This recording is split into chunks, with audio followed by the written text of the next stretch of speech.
नमस्कार दोस्तों, स्वागत है आप सभी का हमारे यूट्यूब चैनल जीके जोन में। आज हम लोग जेपीएससी मेंस 2024 के लिए एक इम्पॉर्टेंट क्वेश्चन करने वाले हैं जो कि पेपर 3 का होगा, हिस्ट्री का होगा। और ये बहुत ही इम्पॉर्टेंट क्वेश्चन है, मे बी कि ये क्वेश्चन आ सकता है इस बार, तो इसको मिस ना करें। इसको आप कहीं से भी पढ़ें, तैयारी जरूर कर लीजिएगा। क्वेश्चन क्या है देख लेते हैं। सूफीवाद से आप क्या समझते हैं? वर्तमान समय में सूफीवाद कैसे प्रासंगिक है, स्पष्ट कीजिए। तो ये क्वेश्चन जो मुझे ऐसा लगता है कि पेपर 3 में हिस्ट्री वाले सेक्शन में इस बार के जेपीएससी के मुख्य परीक्षा के लिए एक काफ़ी अच्छा क्वेश्चन है, रह सकता है। और मे बी कि शॉर्ट नोट्स में टिप्पणी में ये क्वेश्चन आ सकता है। तो चलिए समझते हैं आखिर सूफीवाद होता क्या है। सूफीवाद इस्लाम के भीतर एक उदारवादी सुधार आंदोलन था। क्या था? सूफीवाद एक सुधार आंदोलन था, उदारवादी सुधार आंदोलन इस्लाम के भीतर, जिसकी उत्पत्ति फारस में हुई थी। जिसकी उत्पत्ति कहाँ हुई थी? फारस में।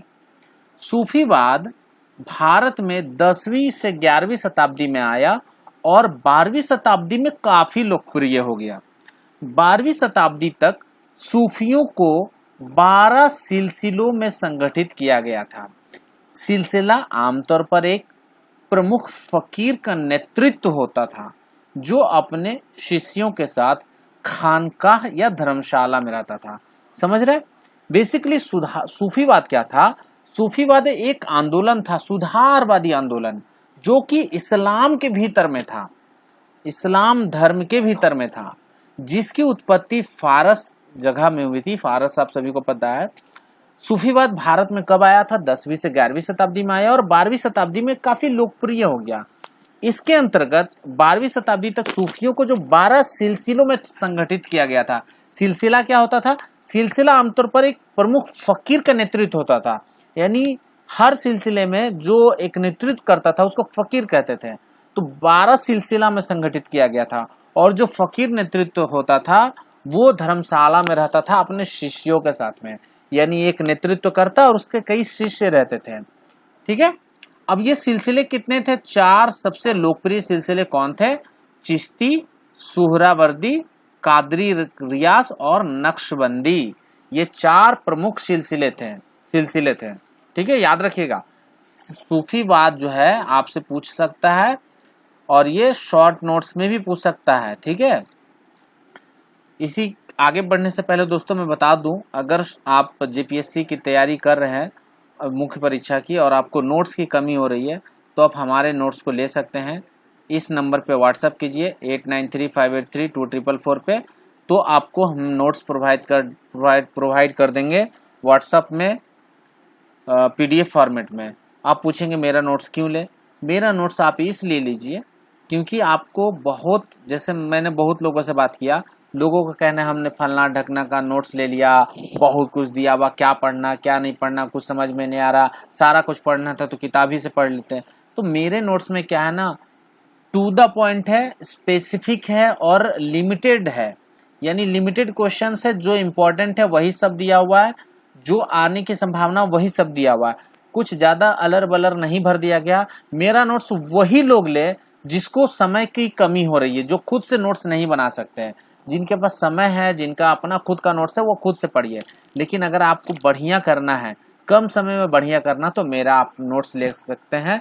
मात्र 500 रुपया में आपको मिलेगा। 4 पेपर 3, 4, 5, 6।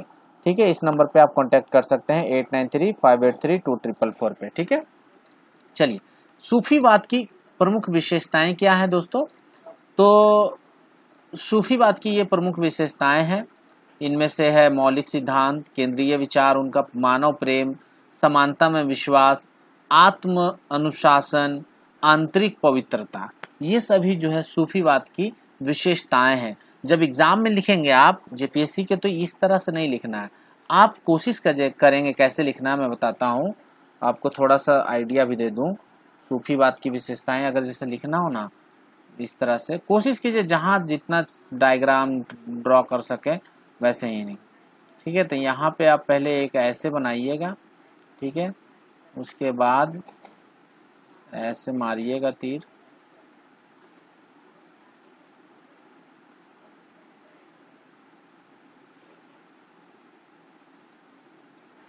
ये मतलब ऐसे ही बना रहा हूँ मैं। अब उसके बाद देखो यहाँ बॉक्स बनाइए, यहाँ बॉक्स बनाइए, यहाँ बॉक्स बनाइए, यहाँ बॉक्स बनाइए। इस तरह से आप कीजिएगा। यहाँ पे लिखिएगा सूफीवाद की विशेषताएं, यहाँ पे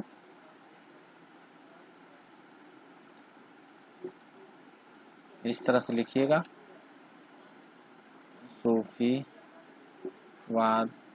इसमें नहीं लिखा रहा हिंदी में, ठीक है। इस तरह से मतलब कहने का मतलब कुछ डिजाइन बनाइए, कुछ फ्लो चार्ट बनाइए, कुछ डायग्राम बनाइए, ठीक है। तो ये देख लीजिए विशेषताएं। वर्तमान समय में सूफीवाद की प्रासंगिकता क्या है, तो मतलब अभी रेलिवेंट है या नहीं है। तो वही कह रहा है, समाज में बढ़ती असहिष्णुता, इनटॉलरेंस और जो हिंसा हो रही है, हिंसा के साथ सूफीवाद वर्तमान समय में और भी महत्वपूर्ण हो गया है, क्योंकि अभी जो इंटॉलरेंस लोगों में आ गया है और वायलेंस जो हो रहा है, इस सभी को देखते हुए सूफीवाद की प्रासंगिकता और इम्पोर्टेंट हो गई है। फिर पॉइंट वाइज बताइएगा। अहिंसा, सूफीवाद ईश्वर के प्रति प्रेम और भक्ति में विश्वास करता है। इसके आदेश में हिंसा के लिए कोई स्थान नहीं है। यह तालिबान द्वारा अनुसरण किए जाने वाले इस्लाम के हिंसक और कट्टरपंथी रूप के विपरीत है। यानी यह कह रहा है कि अहिंसा मत करो। सूफीवाद का जो कॉन्सेप्ट है वह अहिंसा का कॉन्सेप्ट है। वर्तमान समय में हिंसा हो रही है, चारों तरफ लोग क्षेत्रवाद के नाम पे लड़ रहे हैं, नक्सल के नाम पे लड़ रहे हैं, भाषा के नाम पे लड़ रहे हैं। तो इसलिए सूफीवाद का जो इम्पोर्टेंस है और बढ़ गया, यही कह रहा है। फिर धर्म के नाम पे लड़ रहे हैं, ठीक है। प्राणियों में समानता के प्रति भाव ये जगाता था, सामाजिक कल्याण की बात करता था, नैतिकता की बात करता है, ध्यान की बात करता है। ये सभी जो है सूफीवाद की प्रासंगिकता है, सूफीवाद की विशेषता है, जिससे प्रासंगिकता बनी रहती है सूफीवाद की वर्तमान परिप्रेक्ष्य में भी, ठीक है। निष्कर्ष में क्या लिख सकते हैं दोस्तों, सूफीवाद दुनिया में धार्मिक, सांस्कृतिक, सामाजिक सूफीवाद दुनिया में धार्मिक, सांस्कृतिक, सामाजिक जीवन पर एक व्यापक प्रभाव छोड़ता है। मानवता की सेवा, ईश्वर के प्रति प्रेम की इसकी शिक्षा आज भी लोगों के मन में गूंजती है। सूफी धार्मिक और सांप्रदायिक संघर्षों से दूर रहने के लिए दृढ़ थे और नागरिक समाज के शांतिपूर्ण तत्व बनने का प्रयास करते थे। इस कठिन और अनिश्चित समय में सूफीवाद की शिक्षाएं दुनिया भर में मानवता के लिए मार्गदर्शक हो सकती है। तो ये इस तरह से आप लिख सकते हैं। छोटा सा आंसर है, मतलब 2 पेज में ये आंसर आ जाएगा। चूंकि टाइपिंग किया हुआ ना, तो इसलिए आपको लग रहा होगा कम है, लेकिन ये लिखेंगे तो 2 पेज में आ जाएगा। तो ये 20 नंबर का जब आएगा ना, आपको टिप्पणी लिखें, सूफीवाद को परिभाषित करने के लिए कहा जाएगा। तो ये क्वेश्चन आपके लिए इम्पोर्टेंट हो जाएगा और ये काफ़ी इंपॉर्टेंट है पेपर 3 के लिए, तो इसको जरूर करके जाइएगा दोस्तों, ठीक है। नेक्स्ट वीडियो में मिलते हैं कुछ और अन्य टॉपिक के साथ में, जो जेपीएससी मेंस के लिए काफ़ी फायदेमंद हो सकता है। और नोट्स के लिए आप चाहे तो इस नंबर पे व्हाट्सअप कीजिएगा दोस्तों, 8935832444 पे व्हाट्सअप कीजिए, लिखिएगा जेपीएससी नोट्स चाहिए। 500 रुपये का पेमेंट कीजिएगा इसी नंबर पे, गूगल पे या फ़ोनपे पे, और आपको नोट्स व्हाट्सअप में प्रोवाइड कर दिया जाएगा, ठीक है दोस्तों। Thank you. वीडियो को लाइक और शेयर करना तो मैंने बोला ही नहीं, तो कर दीजिएगा वीडियो को लाइक और शेयर, ठीक है। ओके दोस्तों, बाय बाय।